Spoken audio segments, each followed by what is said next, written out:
Hi guys, welcome back to my page. Please like, share, and subscribe for more Chorokyu videos, 164 tune cars and other car toy brand. So anyway guys,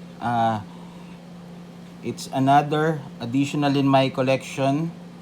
It's a die cast all metal, and it's not Chorokyu guys.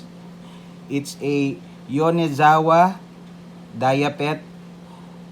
It's made in Japan. It's a heavy equipment or excavator guys.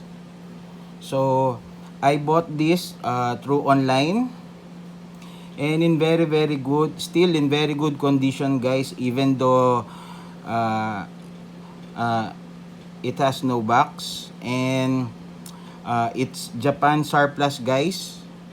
So it's IHI Is-110. It's an excavator guys, produced by IHI.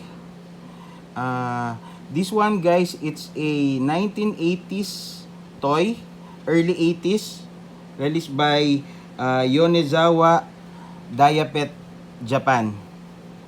So it still in very good and perfect condition guys, even though, let's see guys, even though as you can see this edge, it has a paint chip guys that I already retouched by marker, although it can be removed by alcohol.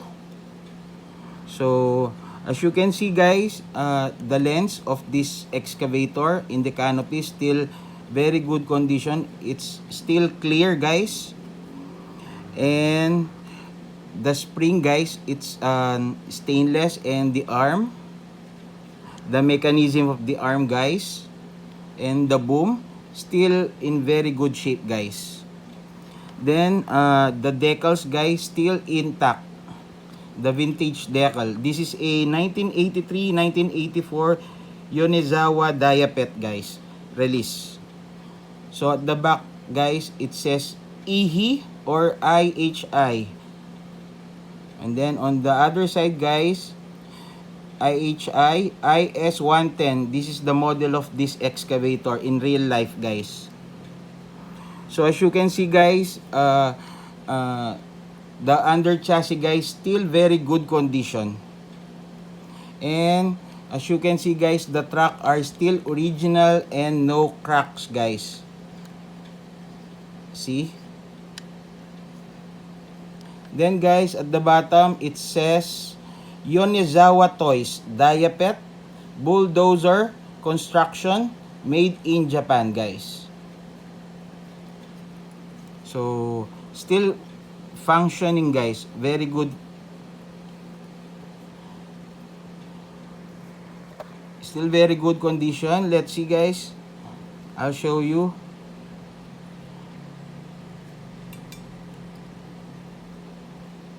See guys, still working condition.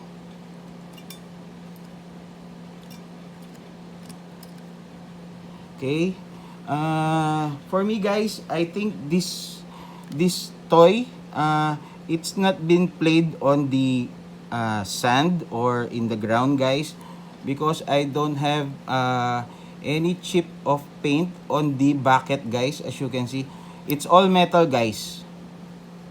The joints are metal. This one is metal. The only plastic of this guys is the shell of the boom. Okay.